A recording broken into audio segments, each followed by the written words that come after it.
नमस्कार, आप जुड़ चुके हैं वैली एक्सप्रेस न्यूज़ के साथ। Human right council of India UT के चेयरमैन सन्निकांत हमारे से जुड़ेंगे।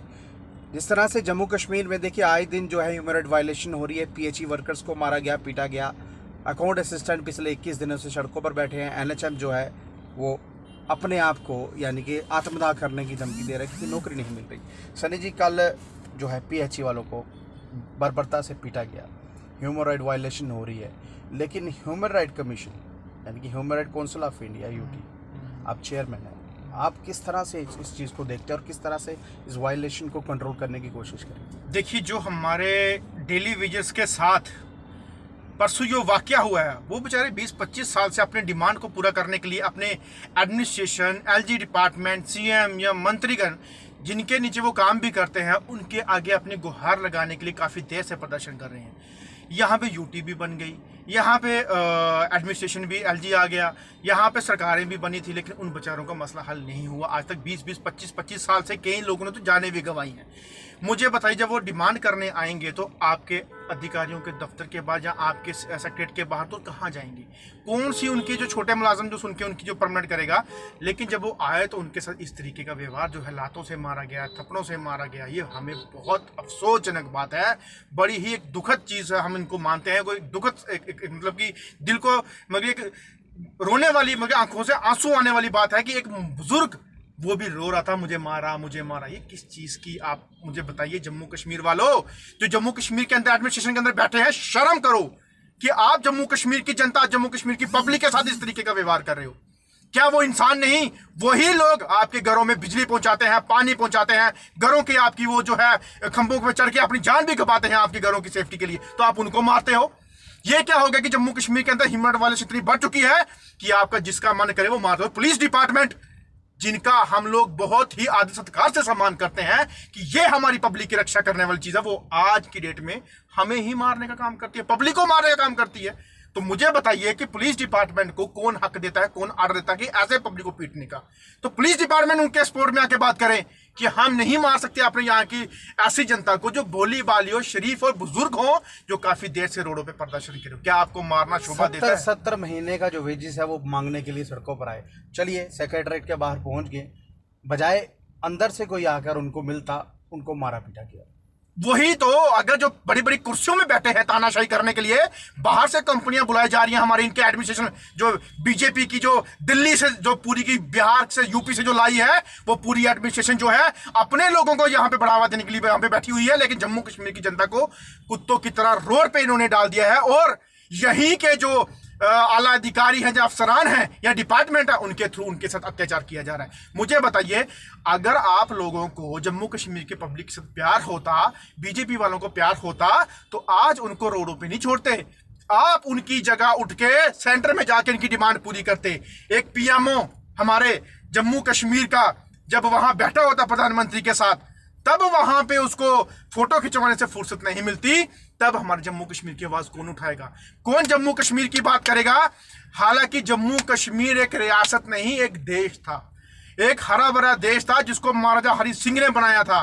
उसके बाद इस देश को जो है स्टेट में कन्वर्ट किया। स्टेट को कन्वर्ट करने के बाद हमारे वो बीजेपी के लीडरानों की वजह से जो है आज यूटी बनी है। और आज हमारी यूटी बनने के बाद हमें अफसोस होता है कि हमारा लीडर जो सेंटर में बैठा है वो आवाज तक नहीं उठाता। उल्टा बीएसएफ के जो बच्चे थे, सीएसएफ के, वो गए वहां पे, उनको लाठियों से मरवाया गया। एनएचएम के बच्चे गए, उनको मरवाया गया। मनरेगा के बच्चे थे, अभी तक तो उनके साथ ऐसा कुछ अत्याचार किया नहीं, लेकिन करेंगे। फिर उसके बाद बॉर्डर बटालियन के बच्चों को मरवाया। तो मुझे बताइए, आपको तभी वोट दिया जाता कि आपको वोट देके कुर्सी में बैठा के आप जहां के जम्मू कश्मीर या किसी भी इलाके के एरिया के लोगों के साथ इस तरीके का बच्चों का भविष्य खत्म करने के लिए यही लोग जिम्मेदार। देखिए गुलशन जी, यहाँ पे लोगों का क्या, लोगों तो का भविष्य तो खराब है ही है, लेकिन यहाँ का फ्यूचर खत्म कर दिया जो नौजवानों का। देखिए, अकाउंट असिस्टेंट पिछले 21 दिन से यहाँ बैठे हुए हैं, प्रदर्शन कर रहे हैं बेचारे, लेकिन उनकी आवाज़ सुनने के लिए कोई यहाँ आ नहीं रहा। देखिए, छोटे मोटे लीडरान आते हैं। कल कविंद्र गुप्ता भी यहाँ आए थे, चलिए डिप्टी सीएम है, और उसके बाद कहीं एक्स डिप्टी सीएम आए थे, आकर आश्वासन देकर चले गए। मेयर आए, आकर आश्वासन देकर चले गए। रविंदर राणा अभी तक नहीं पहुंचे, लेकिन राणा साहब यहाँ पहुंचे थे, आश्वासन देकर चले गए। आश्वासन इनके पास है, लेकिन बच्चों का हल किसी के पास नहीं। देखिए गुलशन जी, मैं एक बात बोलना चाहता हूँ आपके चैनल के माध्यम से, अभी इनके पास कोई आ रहा है नहीं आ रहा, आश्वासन है क्या है वो आप देख रहे हो आपके सामने, और आश्वासन ही है। बीजेपी वाले कभी सच्ची बात कर ही नहीं सकते, झूठों की बुनियादों पे पले हैं। अभी इलेक्शंस आने वाली है, अगर आपकी डिमांड कोई नहीं सुनता उस टाइम आप इनकी बातें ना सुनिए। इनको वोट देने के लिए आपके घर घर में आना पड़ेगा, तब जाके आप इनको वो जवाब दे सकते जो आपके साथ आज अत्याचार हो रहा है, जो आज आपके साथ विश्वासघात हो रहा है। आज आप लाचारों के साथ, भिखारियों के साथ भिखारियों की तरह बैठे हो, लेकिन इनको कटोरा लेके तब अपने मोहल्ले के बाहर बिठाना, हम इस कटोरे में वोट नहीं डालेंगे, तुम भिखारी हो तो भिखारी से बदतर बना के हम आपको रखेंगे।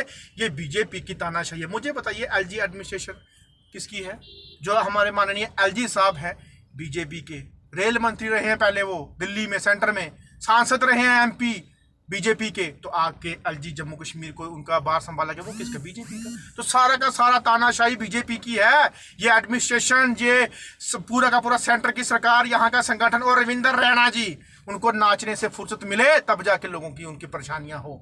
जहां पे कुछ कोई कांड होता है तो वहां जाके पहुंच के अपने आप को दिखाता है कि मैं बड़ा सही हूं, मुझे सहानुभूति है। अबे तेरे को सहानुभूति होती तो जम्मू कश्मीर की आवाज पहले यूथ की उठाता, यूथ पहले सफल करवाता, हमारे डेली विजिट पक्के करवाता, उसके बाद अपने जो है ये नाचने गाने वाले जो ये है डिस्को डांस, ये बाद में करता। ह्यूमन राइट वायलेशन एक चीज़ पे और हो रही है सर, यहाँ मेडिकल प्रशासन में बहुत बुरी हालत है। मेडिकल कॉलेज में जाइए, जो अटेंडेंट हैं उनको धक्के मारे जाते हैं, जो पेशेंट है उसको ऐसे नकारा जाता है कि वो है ही नहीं। सरकारी हॉस्पिटल में सिर्फ बेड सरकारी है, बाकी सब कुछ सेमी गवर्नमेंट की तरह चल रहा है, सब कुछ प्राइवेट है। आज शालामार में भी हमारे हमारे लोगों के साथ बर्बरता की गई।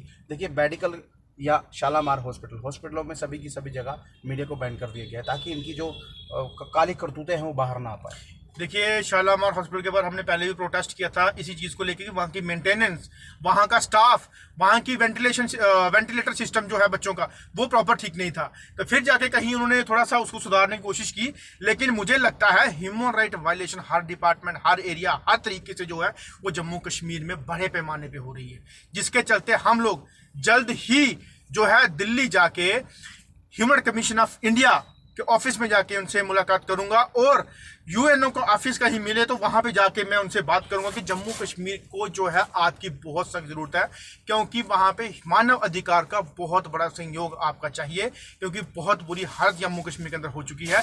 इसकी सुनवाई कीजिए, क्योंकि क्या हम पॉलिटिकल जो लीडर हैं, जो सही में लोगों के साथ हैं, उनको तो दबाया जाता है ईडी और सीबीआई के थ्रू, लेकिन जो तानाशाही करने वाले क्या उनके गुलाम बन के रहेंगे? मुझे बोलो, इससे अच्छे तो अंग्रेज थे कि उनके गुलाम तो बन के रहते, तो इनके गुलाम बन के रहेंगे तो बाहर मुंह भी नहीं निकाल सकते हम लोग। लेकिन हॉस्पिटल्स के अंदर बख्शीनगर हो, सुपर स्पेशलिस्ट हो, एसएमजीएस हो, डिस्ट्रिक्ट हॉस्पिटल्स हो, मुझे बताइए वहां पे जैसे डेंटल हॉस्पिटल हमारा है ना, तो वहां पे स्टॉक प्रॉपर है, ना तो वहां पे मशीनें प्रॉपर हैं। अगर गवर्नमेंट हॉस्पिटल है वो तो आम पब्लिक गरीब लोगों के लिए है। मुझे बताइए, गरीब जो है वहां पे जब जाता है, सबसे पहले पर्ची काटी जाती है उसकी पैसों से, उसके बाद पर्ची के बाद उसकी वेरिफिकेशन की जाती है कि भाई साहब आप कहाँ से हो, क्या किया, तब तक पेशेंट मर के मुझे लगता है उसको मॉर्चरी में डाला जाए।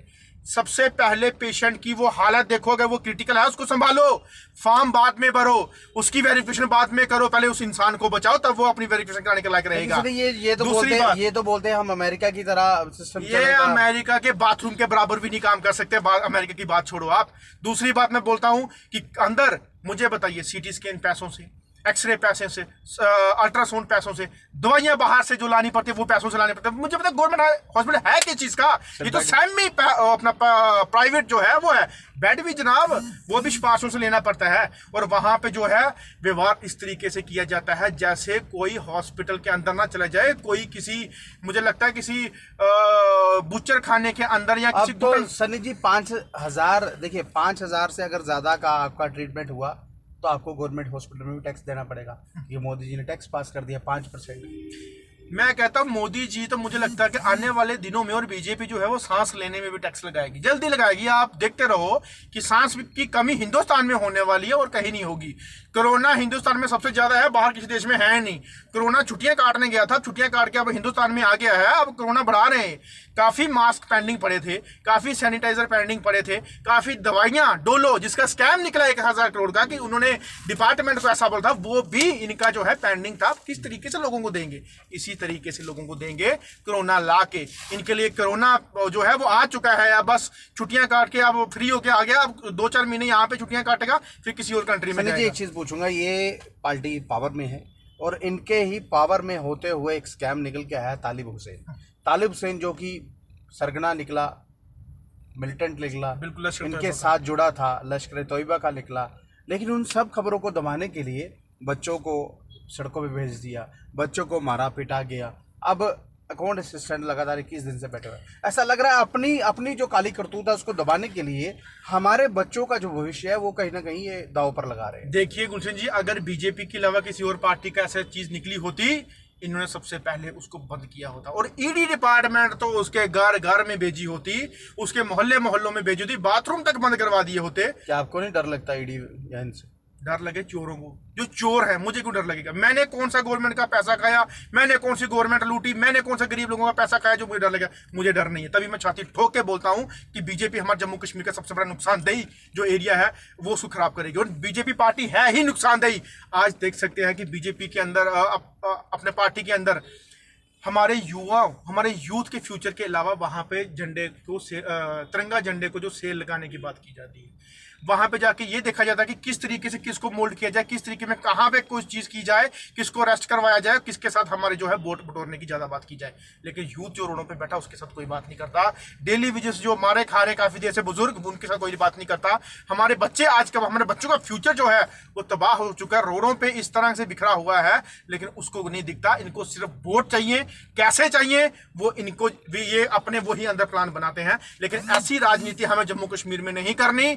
मैं आपके चैनल के माध्यम से बोलना चाहता हूं, अपनी जम्मू कश्मीर की पब्लिक को अपनी रियासत बचानी है, अपने लोगों को, अपना फ्यूचर, अपना यूथ बचाना है। तो human right council of UT के चेयरमैन सनी से हमने बात की, और जिस तरह से पूरे जम्मू कश्मीर में ह्यूमन राइट वायलेशन जो है वो हो रही है, कभी बच्चों को पीटा जा रहा है, सरकार जो है लगातार यहाँ पर विफल होती नज़र आ रही है, लेकिन यहाँ पर ये बताया जा रहा है खुशहाली है बरहाली है। जम्मू कश्मीर में कितनी खुशहाली बरहाली है, बीपीएचई वालों को पीटा गया, अकाउंट असिस्टेंट सड़कों पर हैं, एनएचएम बच्चों ने आत्मदाह की जो धमकी है वो दी गई है, और मेडिकल फैसिलिटी कितनी अच्छी है ये आप सब ने यहाँ पर देख लिया। बखूबी आप सब कुछ जानते हैं जम्मू कश्मीर में कितने अच्छे दिन लोगों के आए और कितने अच्छे दिन आम पब्लिक के आए हैं, ये आप सब कुछ जानते हैं। अब अपनी राय जरूर रखिएगा और इस वीडियो को ज़्यादा से शेयर कीजिए ताकि पता चल पाए कि जम्मू कश्मीर में कितनी खुशहाली है और कितनी बहाली है। नमस्कार।